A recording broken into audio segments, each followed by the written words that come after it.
Free beer and hot wings in the morning. Grand Rapids rocks all day. 97.9 GRD rocks. 97.9 GRD rocks. The Free Beer and Hot Wings Show. Cloudy and cooler. 51 the high. It's about 45 downtown GR. There's a couple stories we want to get to. One is about a shady roofer who's finally in some trouble. This is good. This is good work by the investigators at Wood TV. Yeah. But how does this sit for you? Now, Hot Wings and I, we both grew up in Michigan. Joe grew up in Chicago. Do people in Chicago have a love for the Great Lakes? Like in Michigan, it's part of your identity. Well, to it's a the degree. Great Lakes state. Yeah. So, yeah, I mean, we consider, They're ours. I mean, it's... We're the best. We're surrounded by them. Yeah. 4 of the 5 of them are, on all the sides of us. So. Do you have the same thing in Chicago? I mean, Probably to a degree. You love the lakeshore, but I think there it's more about the city skyline. Yeah. And Lakeshore Drive and having it there in the city. And probably at the most, Lake Michigan. Yeah. Yo, yeah, you don't care give a damn about the other Huron Great or Lakes. Superior or whatever. No, that's it. I mean, those are ours. Well, or Wisconsin. this idea has been no, definitely not.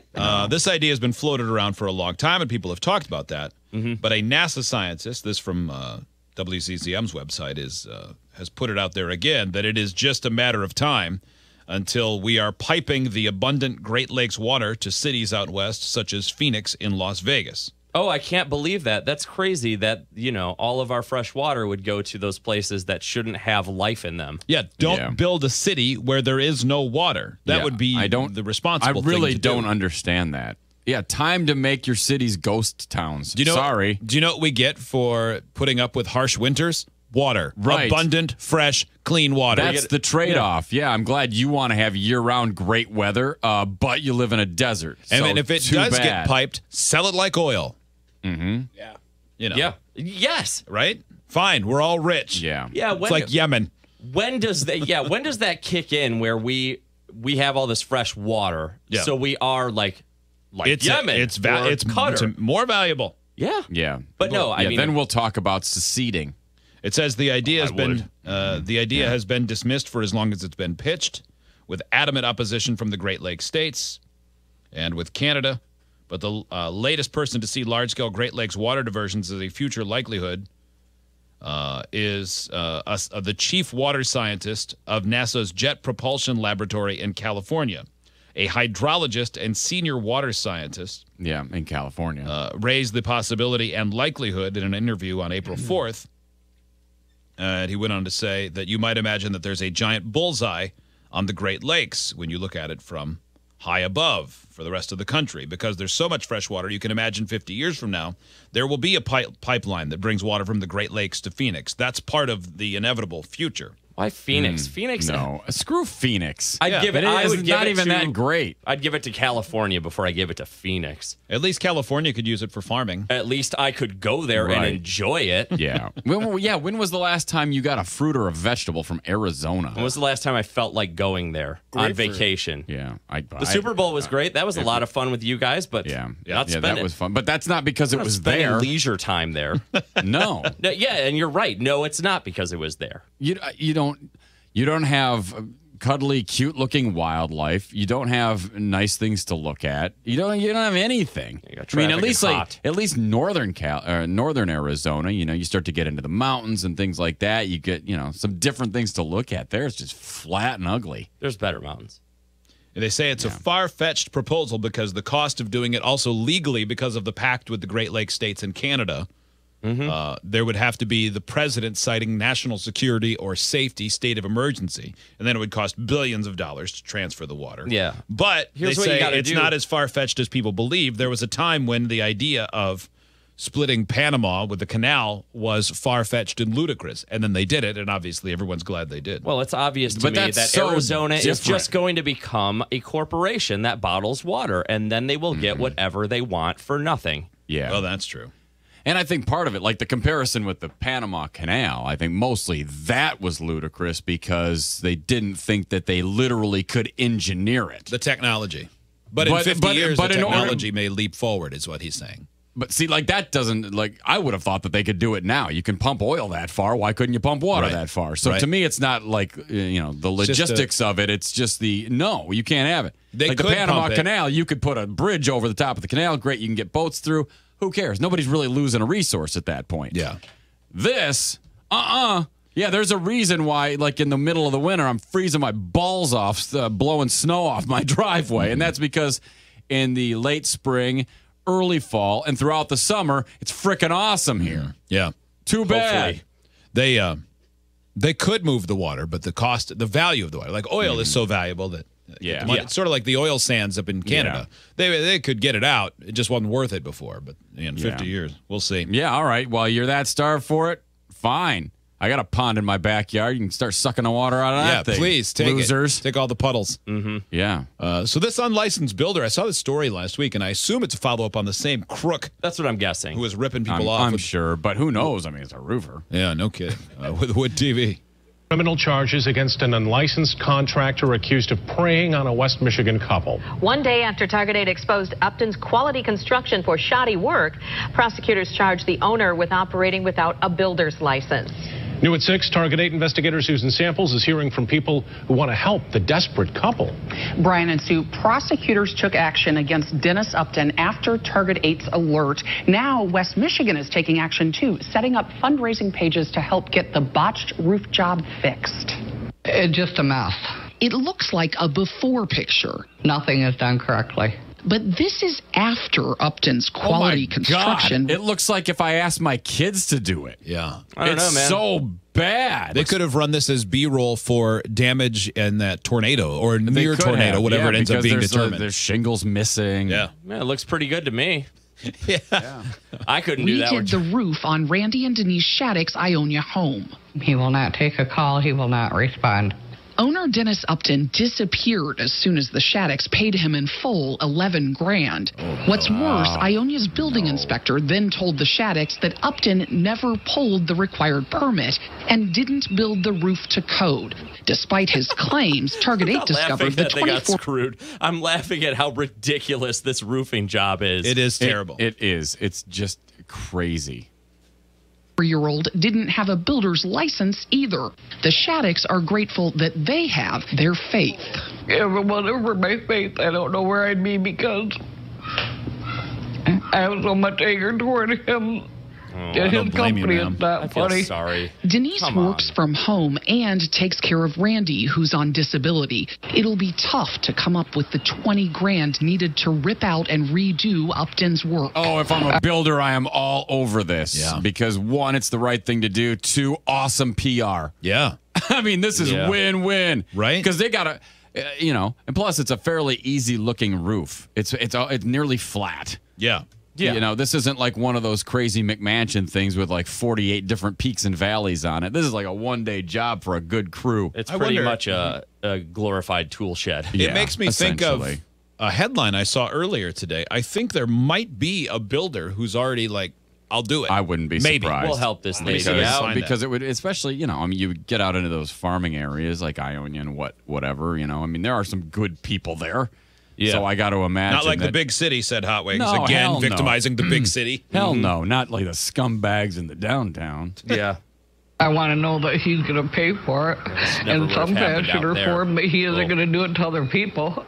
One day after our Target 8 alert aired last week, Ionia County's prosecutor charged Dennis Upton criminally with a misdemeanor for building the Shaddocks roof without a license. That's all it gets? You don't, take it seems like theft. It's not a felony because he stole money from them. Finish the job. He didn't. He wasn't even legally allowed to start the job. No.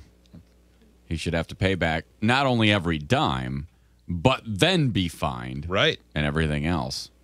A record for shoplifting, theft, destruction of property, and the same day our story aired, Eaton County deputies arrested Upton for failing to show up in court over unpaid fines and fees from an old case. Wow. Dude. By the way, it was a different business, follow-up from a different station, a different TV station, where a tree service ditched on a blind veteran, and then another tree service said, hey, we'll take care of that. So they went, he won't even know we left. Yeah. Well, just tell them the tree's down. Yeah. Hey, timber! Okay, and let's go to Applebee's. We're good. See you later. That'll be $3,000. Okay. Shane, Upton failed to respond to Target 8's repeated calls and efforts to track him down in the Lansing and Potterville area. I talked to your dad, who told me that you were going to give me a call. Apparently, Dennis doesn't come through for his dad either. No shock to the Shaddocks, who lost not just money, but trust in builders, too. Now we're sitting back and saying, how could we find someone we personally know?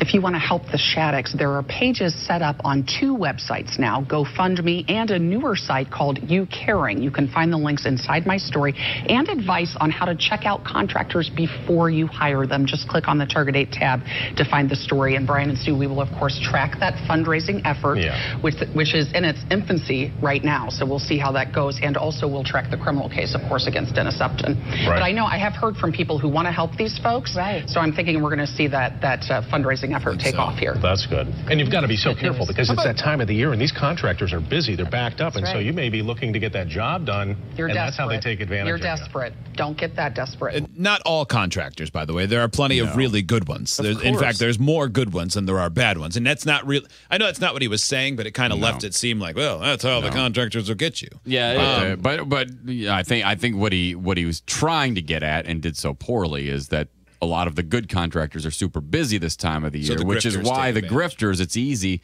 because you call around and you go, hey, I'd like to get my roof done. And then a good contractor says, okay, well, we're working on this and this and this. So we can probably do that, assuming the weather is okay, mid to late May. Yeah. Or early June. And you go, oh, Jesus, man, it's leaking now. I need you now. Yeah. You know, and that's when, they start calling around, and that's when you get a guy, yeah, I can do it. No problem. I'll be there tomorrow. Just give me $8,000 up front for materials. That guy that did that and the people that are like that, like, how do they think that ends? He's incompetent. He doesn't know how to do it, but he's went far enough to set up a company. Yeah. And then took the money and kept running. I think because a lot of times these guys do. Look at how often they set up one company after another, because what happens is somebody goes after the company and they go, yep, well, that company went bankrupt and now I'm the owner of A2 Plumbing. That company went out of business. Sorry, I don't have anything to do with that anymore. That got sold and went out of business. I'm in charge of A3 Plumbing. Yeah, okay. Yeah. I mean, you're right. And just that a little happens shocked. over How and did over they and end over up again. starting a business when this guy he didn't have his license to begin with? Well, because anybody can say they started a business. Set up an LLC. You don't need. I mean, you don't need anything. I guess. No. You could set up a business for anything. I could set up a consulting firm for jet propulsion if I want to. For $175, you join a chamber of commerce. Yeah, all of a sudden you look official. You're on a website. I mean, technically, So until something like this architecturally, happens, I can't actually design a building, but I can make plans if I wanted to be. I could say I was an architect. It doesn't matter. I mean, No, I got it. Because he did it. But that's the biggest thing. If you're a homeowner and you're having somebody do something for your house, get proof of insurance. Make sure these people are on the up and up. Get recommendations. Yeah.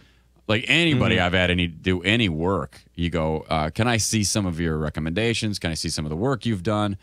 Or go see some of the work that they've done. Yeah. If you can, say, hey, what are some of the houses you've worked on? Can I see any of them? Can I see what you did? I mean, because they all want the work. And and I'll tell you this, if they're a good contractor, they will happily do that. Yeah, they can give you a dozen satisfied customers. Because anytime I've had, I go, look, okay, I wanted to get a quote from you. I'm getting a quote from 2 other people too. I want to, compare and contrast and see how it goes, And luckily, I've always had luck doing it that way.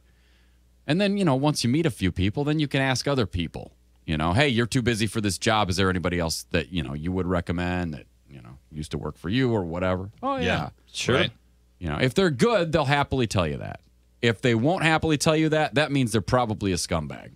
And nobody should want all the money up front. No. And most contractors will tell you that. If anybody asks for all the money up front, they are don't do it. Yeah. No, usually that's not how anything Usually you works. pay a deposit or maybe half. Sometimes it's half, which still can be a significant amount of money if they decide to skip and not finish the job. But if they ask for all, you never write a final check until the final nail is in. No, that's the product you're paying for. And it's been inspected, usually, if it's something that has to be inspected. Guys, United stocks are taking a beating. I keep seeing that. I have a hard Twitter. time believing that. That must be erroneous. Yeah. Why? I can't see that happening in any way. I mean, it seemed like they're making really so great. many people happy. They love to fly. They too love to fly. And it shows. Mm-hmm. It's disturbed. Down with the sickness. Ooh. Oh, my God. This is a party anthem. 97.9 GRD Rocks.